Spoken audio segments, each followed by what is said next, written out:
Scams are everywhere these days, and the people that run them are the lowest of the low. But ironically, many think they're above the law. So what happens when they're approached by cops and given the ultimate reality check? Oh. Stop! Stop! What did I do? Here are 3 examples of scammers getting caught red-handed, starting with the most satisfying one. On the 20th of June 2023, Target called the police as they suspected a woman was attempting to steal thousands of dollars worth of merchandise from their store. The cops knew this was serious, so they headed outside hands-on to talk with the alleged thief. Hello, I'm Officer Robinson with the Traffic Police Department. I'm conducting a theft investigation. You're now free to leave at this time. Go ahead. I'm conducting a theft investigation. You paying them in the house? What's that? They paying them. Someone else is paying for the merchandise that you walked out with? How you No, listen, how did I walk out with it? No. I'm not doing it. We're gonna do this. Relax this hand. Hey, listen to me. Oh my God, Listen what is to me. going on? While we investigate, I'll put you in handcuffs, and if we're wrong, doing this? because Why am I being listen, you're pulling your hand. investigation? But listen, sir. No. You listen. First, put you in handcuffs, make it safe for me, then we look into the details. She's claiming that her friend is still inside paying for everything, but the cops are having a hard time believing it, especially when an employee says this. What's up? Where's your buddy? Right there, she don't even know what's going on. So, She's saying that she's about to pay for it. hey, walk out not paying. It's just something they always use. I got you. Yeah. I'm just, hey, let me make sure that we'll look yeah. into this. Yeah. So if you want to like stand right there where she can't see and just let her walk out just to make sure, like, hey. All right. So whose merchandise is this? It's me and her. So you're sharing. So is she paying for all of it? You guys split the bill? We split. I sent some money to her cash out, and we split in the bill. So you're paying her through Cash App and she's paying for everything inside? And her own heart. All right, well, I guess we'll find out. But before the cops can conduct their master plan to catch her cohort, they get some more information from the Loss Prevention Center that blows the case wide open. He says, there's someone in the store who has stolen from Target before. What she does is she goes to Target, scans stuff, and then bags it and leaves and never pays for the stuff. Been to Target a minute. So Yeah, over a minute ago, they remember you. So then they're watching you and they're like, looks like she's doing the same thing she got arrested for last time. No, I know. Well, that's what it looks like. You're bagging stuff up and then... I'm not doing that. But what you're saying is completely different than the way pretty much everyone I know shops. Okay, well, can you go get like... I'm letting her finish her transaction. Because if she doesn't know the police are here with you, and then she just on her own pays for everything, okay, well that's weird, but at least I go, all right, maybe that was the plan. This is probably the smartest and most honest way the cops could have gone about this. If her friend does pay for everything, no harm was done and they can both go on their way. But if she doesn't pay, then their intent becomes very clear. Unfortunately though, the cop mistimes his attack and heads in just before she finishes her transaction. I'm with your friend outside. Have you paid for everything yet? No, Are you ready to go? no. Okay, are you still working on that? Yeah. What's wrong? Well, your friend walked out with hundreds of dollars worth of merchandise and didn't pay for anything. So That's what we're doing now. you're paying for what? Yes, that's what. So what I'm doing to figure out what's going on.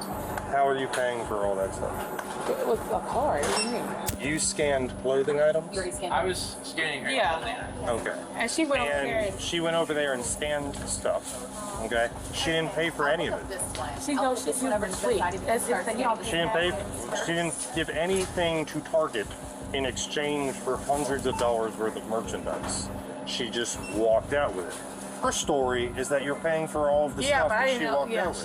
she has her own card. I don't know. Okay. If like I don't know. Well, what's going on is $1,400. Is any of that stuff still here? That's what I'm. All of it's in the car? It was never living in the car. That's what I'm saying. Oh, it's in the car. No, it ain't. It's in the car. So basically, your friend walked out with $1,449.63. Oh, she has, because we've arrested her before. So, It seems as though the girl is just as confused as the cop and was expecting the thief to come back in to pay the $1,400 that she owed. The cops then take her outside to see exactly how insane this situation is and to talk to her friend who's royally screwed up. I've got tons of I'm a dad. He's a dad. I got you. This ain't cheap. So what I'm looking at is $1,400 of stuff was scanned, and none of this was scanned. So, which means the total amount of things that were removed from the store is $1,400 plus all the stuff. It seems that these girls have adopted the strategy of if you don't know what's going on, the enemy won't either. And everyone still seems extremely confused. There's a slim chance these girls could still explain everything away if they play things right, but they made one fatal mistake. Earlier, the cops asked the girl what her last name was, to which she said it was Wilson. But later on, when the cop decides to look at past charges of her, this is what happens. So when I look up just a female with your date of birth, with a last name that begins with W, there is 0. So here's the deal. This is how it works. If you continue to conceal your identity from us until we get to the jail, and then we find out who you are when we get to the jail because we scan your fingerprints, and they tell us, yeah, this is so-and-so. We arrest you for...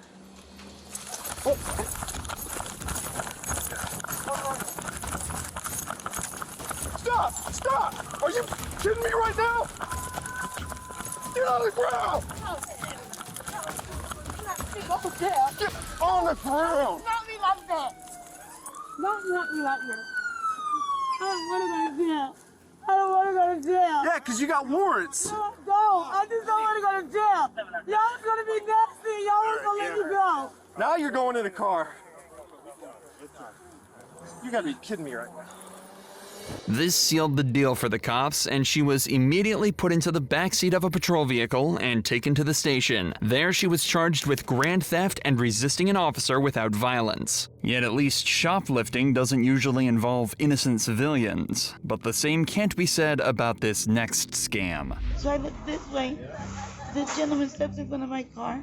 I didn't see him. On the 1st of November, a woman named Gisbert Granado was driving in a Walmart parking lot when she ran over a man who had just got out of a hospital for a knee replacement. The man was a pedestrian using the crosswalk, but Gisbert wasn't paying any attention behind the wheel and failed to stop, gravely injuring him. Now he's in intense pain and talking about his lawyer. This case seems pretty open and shut, but as the cops dig deeper, they discover that everything is just one giant scam. What happened?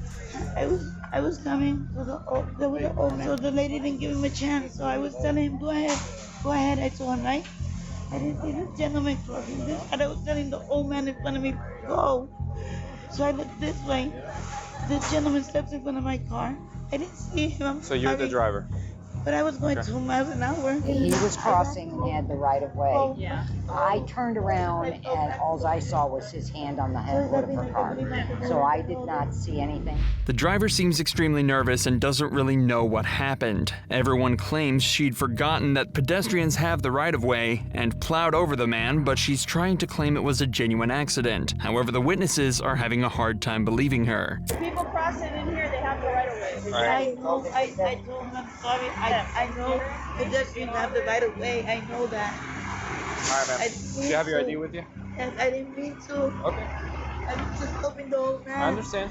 While one officer gets the driver's ID and insurance, another goes to talk to the victim. This is when things start to get really fishy. All right, sir, can you tell us what happened? Yeah, I was walking out carrying my bag of groceries. Okay. And it was. You were on the scooter, obviously. No, I was walking. You were walking? Yeah, she brought me the scooter so I could sit down after the accident. Okay. As I went in front of her car, she went forward, and when she went forward, she hit me here sideways. I said stop, and I put my hand on the hood. Okay. Like, she went forward with me. I almost felt, but she went, I would say about, it happened within seconds. I think maybe about 10 seconds. The man's body language is actually quite a big giveaway that something strange is going on here. See how right at the end, the man looks at the cop, looks away for a moment, then looks back and nods his head quickly while locking eyes with the cop. This sequence of events heavily implies that the man is being deceitful. The break in eye contact shows nervousness, the nod is his subconscious effort to convince himself he's correct, and the final gaze is him seeking approval from the officer. Watch the next clip with this in mind, and see if you can spot all the times his eyes give him away. So I was walking in front of her. 10 and 8 Alpha, and I'll be turn 7. Okay. There wasn't not enough space for her to hit me. She pushed me and I was walking in front of her car. I understand. The crosswalk, trying to get to my car. But when she was telling me she wasn't paying attention. Okay. And what are your injuries? They just checked you out, right? Yeah. Okay. Yeah. Obviously, in the field, you can't use this as hard evidence that someone is lying, but it definitely can clue you into the fact that something may be up. So the cops decided to go and check the security footage to see what really happened. And this is when they found something groundbreaking. And that guy came up literally to the side of her car at the last second as she was going. Any 2-3, can you be 51-2 when you call emergency if they're over there? Mm-hmm. He said that the way he made it seemed like he was being dragged by the car. Fortunately for Gisbert, this footage doesn't lie and shows her stopping for another man. Then before she can even get moving, the man walks straight in front of her car before purposefully falling over the hood. Gisbert immediately stops and gets out of the car to make sure he's okay. A far cry from the 10 seconds or so the man claimed he was being dragged for. So with this in mind, the cops go to deliver Gisbert the good news and the man the bad news. All right, man. This is gonna be a copy of the case number. Basically, that's where your report's gonna be. You're not at fault for this, okay? So, because it's not your fault that he came at you.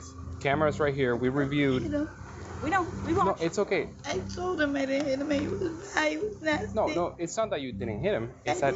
I know why he did because I came out and I saw what he did.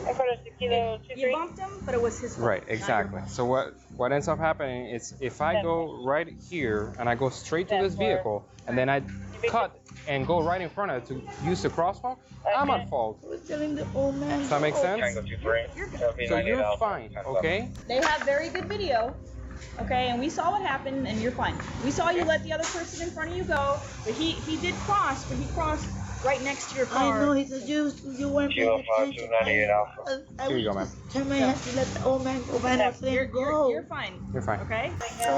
We did have a chance to review the video. Based on the video, we do find you at fault for this. Okay? When you go out on the parking lot, you cut across the crosswalk. But you did so right before the vehicle, and then you cut right in front of it. So she wasn't able to see it. That's actually a pedestrian violation. Okay? So we are going to give you a ticket for crystal that. clear on the video. They have cameras at every angle. Right. She's good. She let the person in the crosswalk ahead of her go. You were not in the crosswalk. You came up to the side of her car at her wheel well. You were like at her car and then just cut in front of her. There's no way she would have saw you. But she wasn't paying attention when I went in front of the car. You were not in the crosswalk. You were at her side and then you just cut in front of her. Like I said, it's crystal on that video. Right. When all was said and done, the man was given a ticket for a pedestrian violation totaling $62.50. Gisbert wasn't met with any compensation, but was sent on her way. What the man was doing is called insurance scamming, and you can see how powerful it can be when the punishment is a small fine and a warning, but the reward for being successful can be thousands of dollars. But at least insurance scams usually don't put anyone in real danger, unlike this next scam, which can have deadly consequences. Justin lied to me!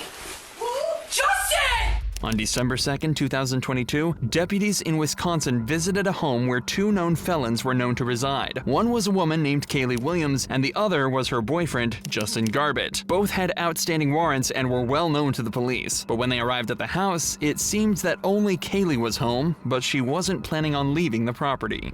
Yeah, I can see her moving around in here. Giving her a couple commands to come out. She's verbally talking with us, but has yet to exit the building. She's on the phone when I saw her back here. It looked like she was going to maybe go into that The cops were able to talk to her through the windows, but she seemed set on not stepping outside. She did tell them that her boyfriend was a state over in Minnesota on some family business, but the cops were able to determine little else. However, this is when things start to take a very strange turn. Back at the station, the cops received a call claiming that a man was patrolling the local Walmart with a loaded gun. 911, what's the location of your emergency? I just got a call from my daughter. She's at the Walmart in town. She said there's someone in there with a gun. Okay, and what's he doing with the gun? She doesn't know. She freaked out and ran in the bathroom and locked the door. Did she get a description of him? He said he was a white guy, short, blonde hair, black pants. Can you get the information from the daughter and find out if... When the line disconnected, the cops knew something strange was going on, but they weren't able to figure out what yet. However, back at Kaylee's house, it seems that all of a sudden, she's ready to talk. Kaylee, open the door so I can talk to you, okay? I don't want to break your grandma's door, okay? But I will. Okay, hold on, Tiffany. Who is this? Hi. What are you doing? Yes, but what are you doing? It's a cop. What are you I'm here talking with her. Come on in. Don't leave the door open. All right. What are you doing? Well, she's got to come with us. We got some questions for her. What do I have a felony warrant? Oh, I didn't go sign my bond. Correct, but you also have a Jefferson County body only warrant. Which is what we're paying right now. Okay, it's body only. It doesn't have a bond associated. It's body only for child support, but if I pay $1,000 to child support, I have the email. I'll show it to you. Kaylee seems extremely agitated when the cops enter the house. Watch how she talks to her own family on the phone as she tries to get the bank details to pay off her bond. Send it to me. Is the card connected to Apple Pay? Is it connected to Cash App? Actually, it's connected to Facebook. No. Okay. Just give me the card number and I'll call and pay it myself. Grandma's right here. I'm sorry. I've been trying to handle this shit. I forgot about my bond completely. I just talked to my lawyer this morning. However, just moments later, things start to fall into place. The responding officer suddenly gets intel from dispatch that the number who called about the gun was directly associated with Kaylee, and when he asks them to call the number back, this happens. Did you call 911 a few minutes ago? I might have been on accident, not on purpose. Okay. Do you have a daughter? Yeah, my daughter lives hours away though. Okay. Is she at Walmart? My daughter's who called you and told you I was here. Okay, but why did you call 911 and report? I didn't say, if I did, it was not on purpose. You've seen me on the phone in here calling people. I didn't see you on the phone. I was standing outside. Oh, no. I was trying to get a hold of her. I was calling a million different people. So why did our dispatch center receive a 911 call stating that she received a phone call from her daughter who was at Toma Walmart and said that there was a man that walked into Walmart with a gun? I have no idea. What? I have no idea. This is getting ridiculous. No. Okay, you can say no all you want, but that number that keeps popping up on your phone is my dispatcher calling you. I was wondering who the number was. Yeah, that's the number that called because you called from this number. Kaylee, can we go talk in the kitchen for a second? So listen to me for a second. Okay. No, put the phone down. I want you to listen and pay attention. Okay. Okay. While we were here, you were inside and refusing to come out. Yes. Okay. You were allegedly making phone calls. Okay. Which I have. Why did you call 911 and report that somebody was at Walmart with a gun? Well, I was told that, but I was in a hurry. I didn't even do it. To be honest with you, I've had about 5 minutes of a blackout since you guys have been here. I remember nothing. Something's telling me she's not telling the truth, and the cop has the same suspicion. What Kaylee has just done can be referred to as swatting, the act of calling in a fake emergency to a certain address to attract police attention. Usually this is done as an attack on the people at the targeted address, but here she was doing it to try and draw away the cops at her door. This is still extremely dangerous, as all it would take is someone matching the description at the Walmart for things to end up extremely badly. However, the cops at Kaylee's realized that even she wouldn't do something so stupid just to avoid talking to the cops herself. Something else has to be at play here, and when they questioned her about this was her strange response. Do you know that that's a crime and that's called swatting? No, I did not know. Yeah, that's something that to elicit a large police response to a location. I assume you probably did that believing that we were going to take off. No, and we were just to going be to leave honest you with here. you, I have a lot of fucking... I'm not in my right fucking mind. Okay. I'm just freaking out. My grandma can't be here by herself. I didn't know what to do. And then You didn't know what to do, so you thought you'd call 911 and make a false report. I didn't know what to do. I called 911 and I was going to say something, and then I was talking to my daughter on the house phone and she starts screaming at me. Where's the house phone? In my room. Well, it was in my room. It's in the living room now. There's one right here too. Okay. The cop decides to check out the call log on the house phone and notices that she'd actually called her boyfriend Justin while they were on the scene. What's even more telling is that just seconds after hanging up the call, she made the false call to police. Now things are really strange, and the cops know that Justin is somehow involved in all of this. So the cops get permission from Kaylee's grandmother to search the property and look for Justin. 10-4, just so you're aware, we are at the garden shed in the back. and it is locked from the inside. So he's in that back shed? No, we haven't been able to get in that back shed for years. My kids used to play back there. Why is it locked from the inside? I don't know. I had Austin Jones was living in that shed last I knew. There's a light on in there too. It's like a little lantern. Sheriff's office. Whoever's in the shed, come out now or we're coming in. Austin, you in there?